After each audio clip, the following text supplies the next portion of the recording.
Welcome to the deep dive. We're here again, digging into source materials, articles, notes, bits from the text itself to pull out the really key insights and help you get a good handle on things without getting swamped. And for this deep dive, we're zooming in on a specific part of John Bunyan's The Pilgrim's Progress.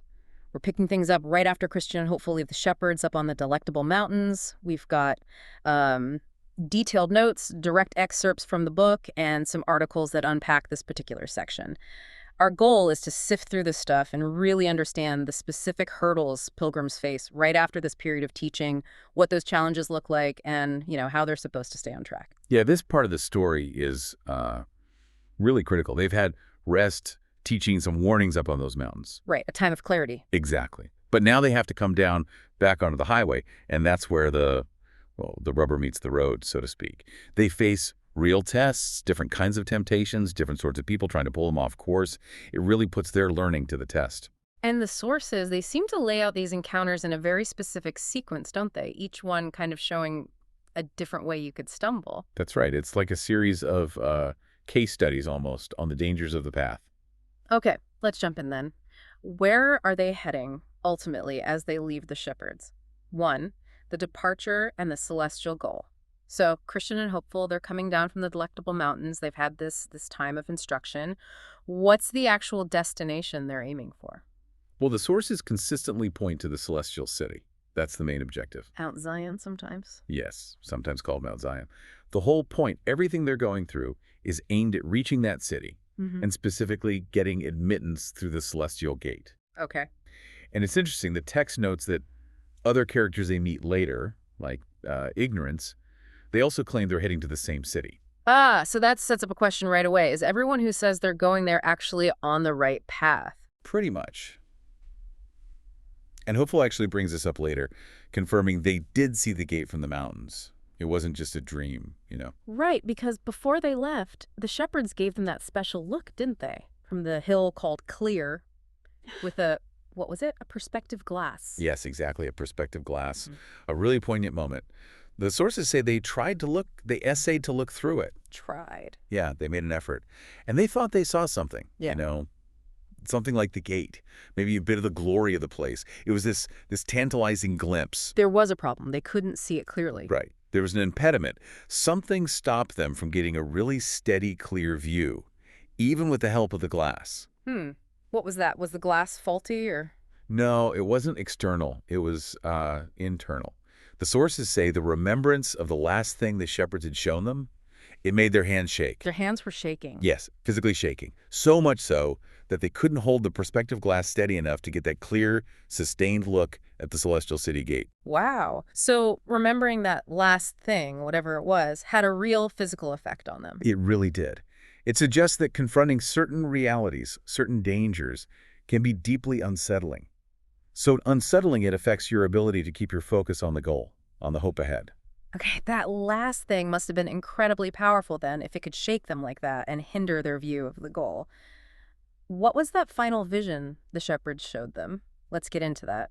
2, the byway to hell. A warning about hypocrisy. Okay, so this final warning, Yeah.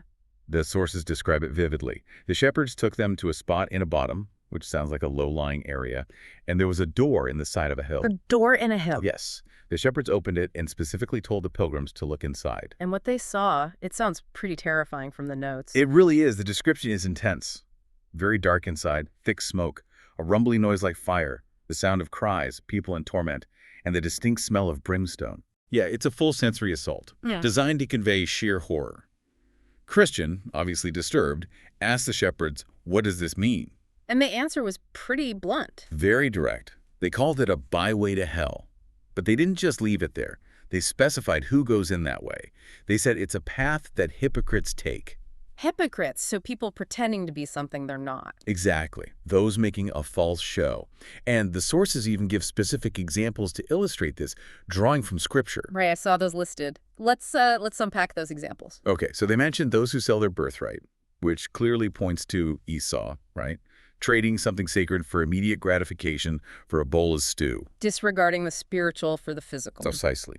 Then those who sell their master, Obviously, Judas Iscariot betraying Christ. Oh, okay. Those who blaspheme the gospel, like Alexander, who oppose Paul and the truth, and those who lie and dissemble, like Ananias and Sapphira in Acts, pretending full devotion while holding back. So these are all people who had some connection, some outward appearance of being on the right side, but inwardly were false. Exactly. And Hopeful noticed this, didn't he? He observed they had on them a show of pilgrimage. They looked the part. They look like pilgrims. Right. That's the core of hypocrisy here. It's not just being sinful, it's the pretense, the outward show covering the inward reality. And the shepherds added that they held it a long time too. Meaning they kept up the act for quite a while. It seems so, which suggests hypocrites can be very convincing, maybe even fooling themselves for a long time. That leads to a pretty sobering question then. How far did these people get? Did they seem like they were making progress before they ended up on this byway? Well, the shepherd said some went further along the path than others. But the key point was, none of them, despite looking like pilgrims, ever reached the Delectable Mountains where Christian and Hopeful were standing. So the danger is real even if someone looks like they're doing okay on the outside? Absolutely. It shows that appearance, even long-held appearance, isn't enough. The fall is real. Seeing this awful end for false professors, this side road to hell, how did Christian and Hopeful react right then? Instinctively, they turned to each other. And sensing their own weakness, the danger, they said, we had need to cry to the strong for strength. They knew they couldn't manage on their own. Exactly. A recognition of their total dependence on divine help to stay true. And the shepherds confirmed that need. They did. They said, and you will have need to use it when you have it too. Ah, so it's not just about getting strength, but actively using it. Right. It connects the need for God's help with the responsibility to actually apply it. It's not passive. It's active reliance, using the grace given. So, okay, this vision of the byway to hell, this terrible outcome for hypocrites, it was incredibly powerful. So powerful that, as you said, the memory of it made their hands shake later when they tried to look at the celestial city. Yes. It really drives home how deeply confronting the reality of judgment and the consequences of falsehood can affect even your ability to keep your eyes fixed on the hope ahead. Okay, so with that stark warning ringing in their ears, and having seen a glimpse of the goal, they get ready to leave the shepherds. Let's talk about the final bits of advice the shepherds gave them just as they were setting off. 3. The shepherds' parting counsel. Right, so as they're preparing to head down the mountain, the shepherds give them some final, very practical pieces of advice. Things clearly meant for the specific challenges ahead, now that they won't have the shepherds right there. What were those instructions? Well, one shepherd gave them a note of the way. The text says this was for more sure finding thereof.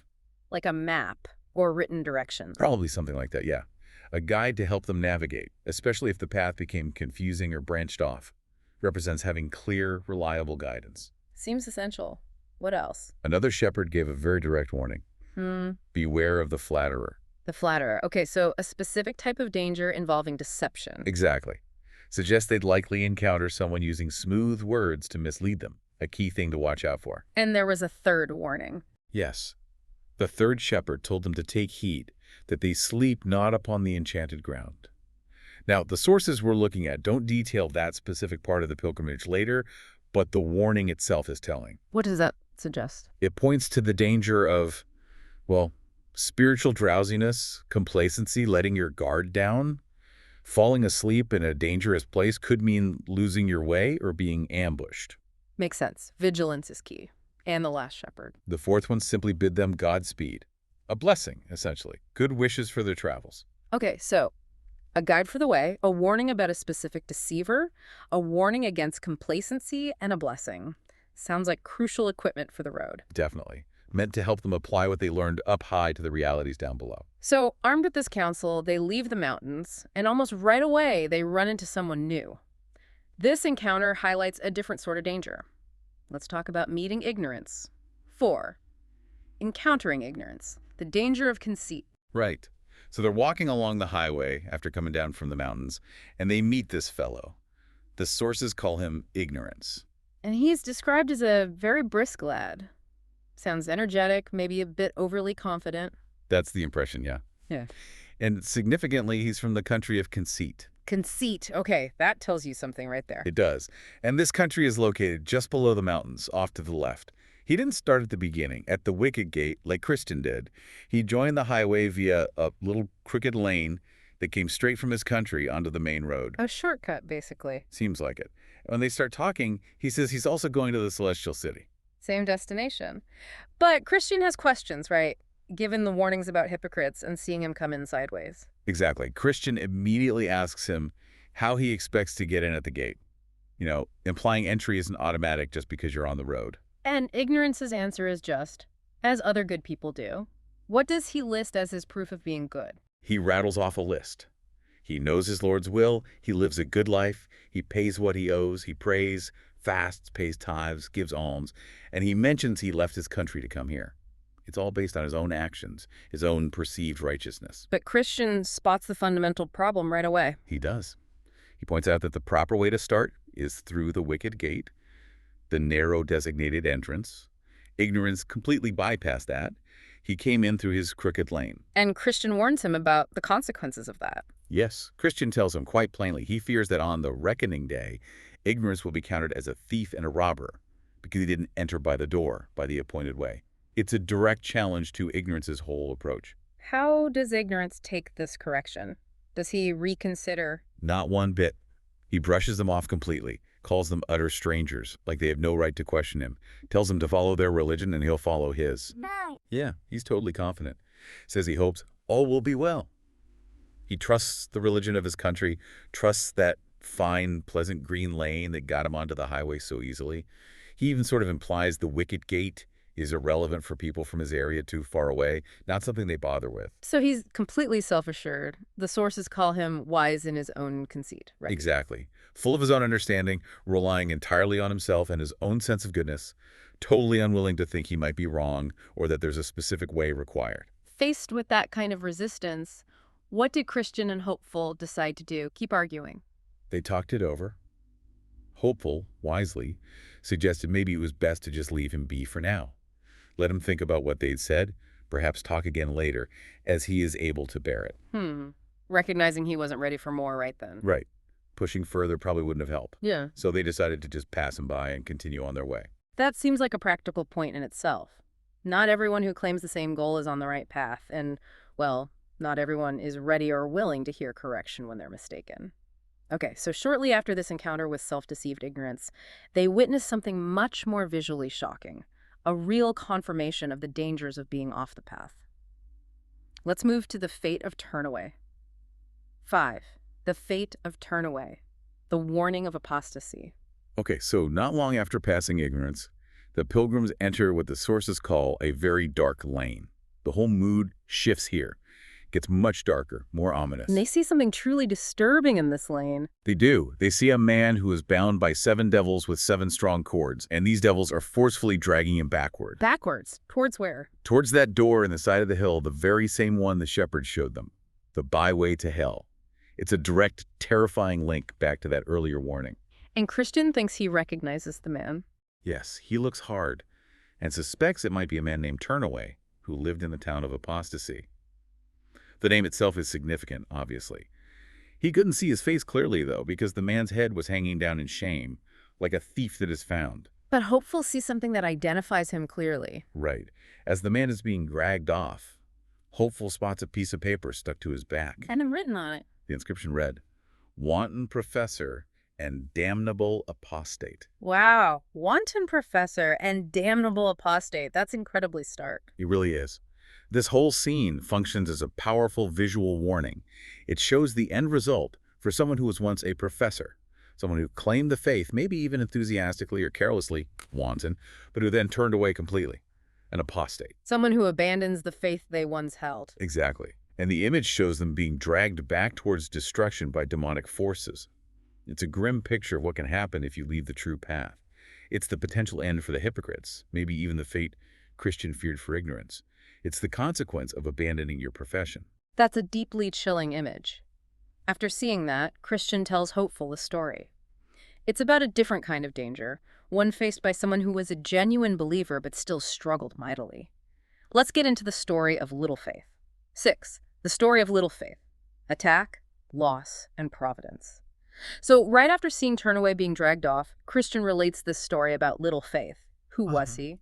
And what happened to him? Christian describes little faith first as a good man, which tells us he's considered a genuine believer, a real pilgrim. He's from the town of Sincere. But, as his name suggests, his defining trait was having but a little faith. Okay, sincere but weak in faith. Seems to be the idea. And he was on pilgrimage, but he made a mistake. He sat down and fell asleep in a very dangerous place called Dead Man's Lane. Dead Man's Lane. Sounds ominous. It is. The sources say this lane comes down from Broadway Gate, linking it perhaps to the easy, wider path, not the narrow one. And this lane was notorious for robberies and even murders. He chose a bad spot to rest or lose vigilance. And he gets attacked there. He does. Ambushed by 3 sturdy rogues. Brothers named Faintheart, Mistrust, and Guilt. Faintheart, Mistrust, and Guilt. Those names are clearly allegorical. Absolutely. Representing the kinds of internal struggles or spiritual assaults pilgrims face, they came galloping up, found him asleep. Faintheart demanded his purse. Little Faith was slow, maybe scared, so Mistrust just reached into his pocket and grabbed his bag of silver. His money. Right. Little Faith cried out, "Thieves!" And then Guilt, the violent one, hit him hard on the head with a club, knocked him down, left him bleeding badly, looking like he might die. A really vicious attack. Did they get everything? All his possessions? No. And this is really key to the story. They got most of his spending money, that bag of silver, representing maybe his temporal comforts, his resources for the trip. They left him with just a tiny bit, a little odd money, barely enough, Kristen says, to finish the pilgrimage without begging. Okay, so they took his cash, but what about other valuables? This is the crucial part. They did not find or take his jewels.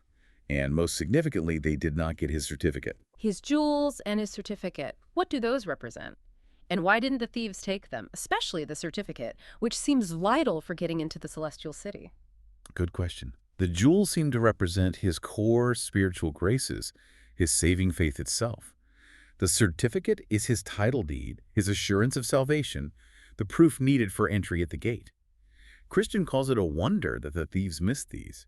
He says it happened more by good providence than by his endeavor. By God's providence, not because Little Faith hid them well. Exactly. Christian makes it clear. Little Faith was completely overwhelmed, dismayed, helpless. He had neither power nor skill to hide anything. Yet God actively intervened his providence to make sure these essential spiritual treasures were kept safe. It shows that even when a believer is weak, attacked, loses temporal things, their core salvation and standing with God can be preserved supernaturally, beyond their own ability. So God protected his ultimate standing. But how did Little Faith handle the trauma and the loss of his money? Did he take comfort in his jewels being safe? Sadly, no. Christian says he was much afflicted by the robbery. And even though he still had his jewels, his spiritual riches, he made but little use of them for comfort afterwards. Why? Because the dismay over losing his money just consumed him. It overshadowed the spiritual reality. It seems so. Christian says whenever he started to feel a little comfort thinking about his jewels, fresh thoughts of his loss would come again upon him, and those thoughts would swallow up all. He just couldn't get past the temporal loss and fear. He spent the rest of his pilgrimage complaining bitterly to everyone he met. That leads hopeful to ask a logical question, right? If the jewels were so valuable, representing his faith, why didn't he just sell them or pawn them to get some money when he was desperate? Right, a practical question. But Christian answers pretty sharply. He says, first, in the country where he was robbed the worldly sphere, essentially his jewels were not accounted of. They had no market value there. You can't trade true faith for cash in the world's economy. Okay, practical reason. But more fundamentally, Christian says selling his jewels would mean giving up his faith, his inheritance. And that would exclude him from the celestial city altogether, which would be far worse, he says, than the appearance and villainy of 10,000 thieves. True spiritual value can't be bartered for temporary relief without disastrous eternal results. Hopeful then compares this to Esau selling his birthright. Is it the same kind of thing? Christian draws a very clear line between them. Esau's birthright, he says, was typical, maybe representing earthly promises more than the ultimate heavenly inheritance. And Esau sold it for fleshly appetite, driven by immediate hunger, showing he didn't value the spiritual aspect. Christian bluntly says Esau had not faith. Okay, Esau lacked faith entirely. Right. Little Faith, however, even with only a little faith, possessed genuine saving faith. And because of that, even though it was small, he was kept from such extravagances. That little bit of faith made him value his jewels, his spiritual standing, more than selling them for comfort. His mind was ultimately on things divine, unlike Esau's. Christian's point is, if you have any true saving faith, however small, you cannot ultimately trade away your eternal hope for temporary gain. That faith holds you fast. So even weak faith makes a fundamental difference compared to no faith at all. It preserves the core, even amidst struggle. Now, Hopeful seems to shift back to the attack itself. He questions if the robbers' faint heart, mistrust, guilt were really that brave, noting they ran off when they heard someone else coming. He wonders why Little Faith didn't resist more. Yeah, Hopeful thinks maybe they were just cowards. But Christian pushes back.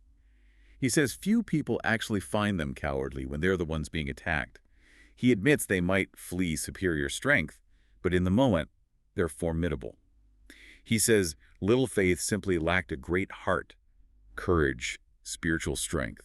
And he even suggests Hopeful might fold quickly too under such an assault. He also says these aren't just ordinary thieves. Crucial point. He calls them journeyman thieves who work for the king of the bottomless pit, Satan. They're demonic agents, basically, and their master can back them up. His voice, Christian says, is like a roaring lion, referencing scripture about the devil. And Christian shares his own experience here. He says he fought a similar battle himself against these same enemies and their master. He calls it a terrible thing. And even though he had his armor of proof, the spiritual armor, it was still incredibly hard work to quit myself like a man. It shows these spiritual fights are intense, even for stronger, well-equipped believers. Hopeful brings up great grace again, saying the thieves fled from him. Christian agrees. Great grace, the king's champion, does make them flee. He represents exceptional spiritual strength. But Christian immediately says, look, not everyone is a champion like great grace. Many of the king's subjects, like Little Faith, are weak. He uses analogies: a child trying to fight Goliath, a tiny wren having an ox's strength. People have different levels of spiritual capacity. And he adds that even great grace isn't immune. He can have a hard time if the rogues get within him, find a weakness. He points out great grace has scars from his battles. He remembers biblical giants of faith: David, Haman, Hezekiah, Peter, who all stumbled or were seriously challenged by similar forces at times. He emphasizes the terrifying nature of the enemy leader, the king of the pit, quoting scripture about how he laughs at human weapons. Conventional strength isn't enough. So given that the enemy is so tough, their leader terrifying, and most pilgrims aren't spiritual champions like Great Grace, what's the advice for ordinary folks like Christian and Hopeful, described as mere footmen? How should they handle these dangers? Christian gives two key pieces of advice, drawing from all this. First, go out harnessed, meaning fully equipped. And specifically, be sure to take a shield with us. He immediately identifies this as the shield of faith, quoting scripture about it quenching the fiery darts of the wicked. Faith, active trust in God, is the essential defense.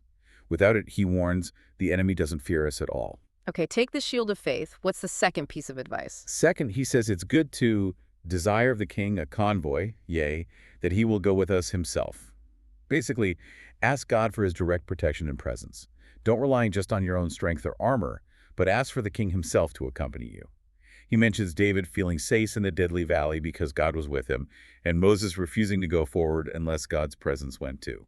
It's about recognizing deep need and requesting divine companionship. Christian then reflects on his own past fights, glad to be alive but wary of future danger, yet hoping for God's continued deliverance. And then he sings that little song, summarizing the lesson. Right, the song goes, "Poor little faith has been among the thieves, whilst robbed. Remember this, whoso believes and gets more faith shall then a victor be over 10,000, else scarce over 3. That really captures it, doesn't it? Acknowledges the struggle of the weak, poor little faith, but points to the solution. Getting more faith leads to victory, relying on God's strength, not your own limited resources. Okay, so they've processed the fate of the apostate turnaway and the struggles of the weak but genuine little faith. They understand more about spiritual warfare. They continue on, and the sources mention ignorance is still trailing behind them. Their next big test involves a different kind of threat. Not violence, not self-righteousness, but smooth deception. Let's turn to them getting caught in the flatterer's net. 7. Caught in flatterer's net. The danger of deception. Right, so they're walking along and they reach a point where the path forks, or rather another way joins theirs. And the problem is this new way looks just as straight as the one they're on. They can't tell which is the correct continuation towards the celestial city, so they pause, confused. And right then, someone shows up. Yes, a man approaches them. And the description is very specific. Black of flesh, but covered with a very light robe. Black flesh, light robe. That sounds like a contradiction, a warning sign. You'd think so. It suggests a dark nature hidden by a superficially pure good appearance. He asks why they're stopped. They explain they're heading to Zion but aren't sure which path to take, and he immediately says, "Follow me. It is thither that I am going." Offers to lead them. That they follow him, even with that weird description. They do. They take the path he points out. And the sources say this path, gradually, subtly, began to turn them away from the city. In little time, their faces were turned away from it, yet they followed him. They didn't realize they were being led off course. Until it was too late, presumably. Exactly. Before they know it, he leads them right into a neck. They become completely tangled up, trapped, helpless, don't know what to do. And right at that moment when they're caught, the white robe falls off the man, revealing his true nature. Ah, so they're trapped, and they see him for who he really is. What goes through their minds then? They're lying there, crying, realizing they've been tricked. And Christian immediately remembers the shepherd's warning. He says, "Did not the shepherds bid us beware of the flatterers?" And a proverb comes to him, "A man that flattereth his neighbor spreadeth a net for his feet." It clicks. This is the flatterer they were warned about. And Hopeful remembers something else they failed to do? Yes. Hopeful realizes they also forgot to look at their note of directions about the way. The guide the shepherds gave them specifically for more sure finding thereof, for exactly this kind of situation, when the path was unclear. So they got caught because they forgot two specific pieces of guidance: the warning about flatterers and the instruction to use their map when uncertain. How do they get out of the net? As they're lying there lamenting, a shining one appears, an angelic figure it seems, and significantly he's carrying a whip. He asks who they are and how they got trapped. They explain they were led astray by the man in white who claimed to be going to Zion. And the Shining One identifies the deceiver. Yes, he confirms the man was the flatterer, adding that he is a false apostle that hath transformed himself into an angel of light. Uses biblical language for Satan's deceptive agents. Makes it clear the light robe was a disguise for his dark purpose. Then the Shining One tears the net, frees them, and leads them back to the correct path they had left. But the intervention doesn't stop there, does it? There's correction involved. Right. He questions them further. Where did you sleep last night? With the shepherds? Yeah. Did they give you a note of direction? Yes. Did you read it when you were unsure? No, we forgot. Oh. Did they warn you about the flatterer? Yeah. Yes, but we didn't imagine this fine-spoken man could be him. They admit their failures. They were fooled by the outward appearance and smooth words. Exactly. He didn't expect the danger to look so appealing. And then comes the discipline. With the whip. Yes. The Shining One tells them to lie down, and he chastised them sore. He hit them with the whip. But he explains why. It's to teach them the good way wherein they should walk. He even quotes Revelation, "As many as I love, I rebuke and chasten. Be zealous, therefore, and repent." So the discipline isn't just punishment, it's corrective teaching, rooted in love. That's how it's presented. Yeah. Painful. Yes, it left marks. But intended to bring repentance and reinforce the lesson about heeding guidance.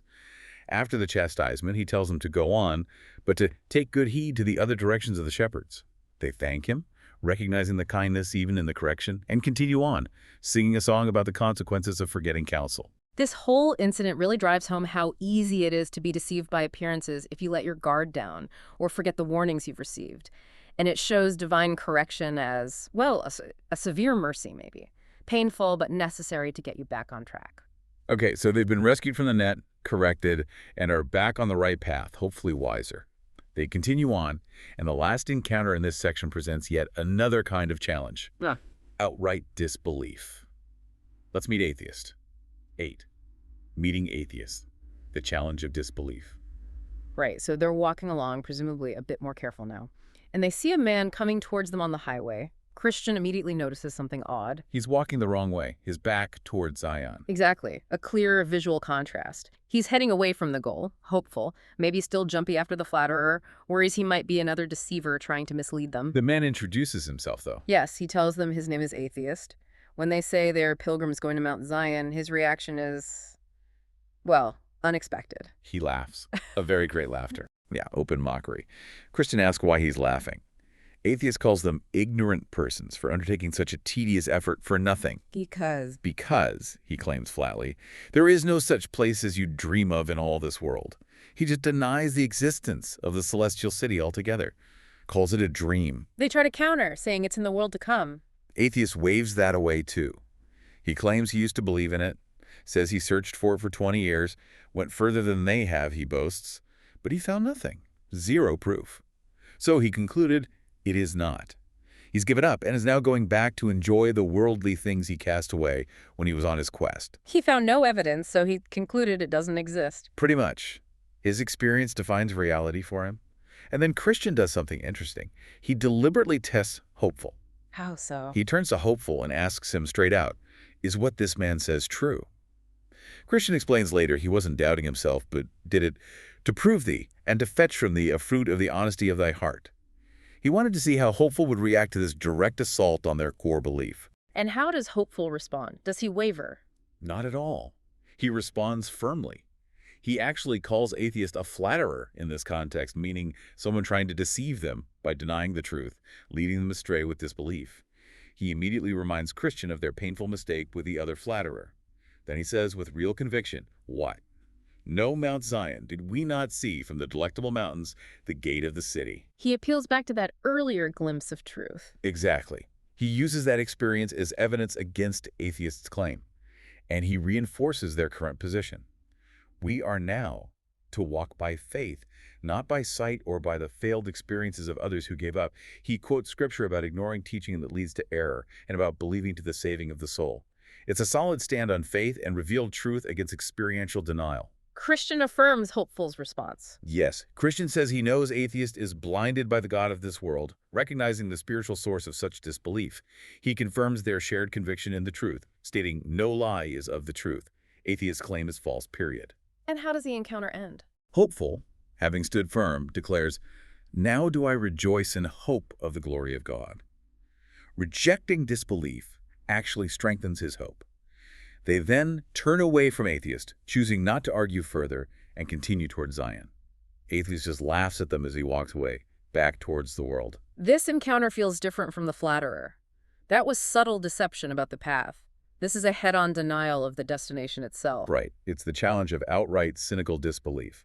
And their response shows the need to stand on faith, remember past confirmations of truth, like seeing the gate, and refuse to let worldly reasoning or mockery undermine their ultimate hope. Rejoicing in that hope is the counter to atheistic despair. 9.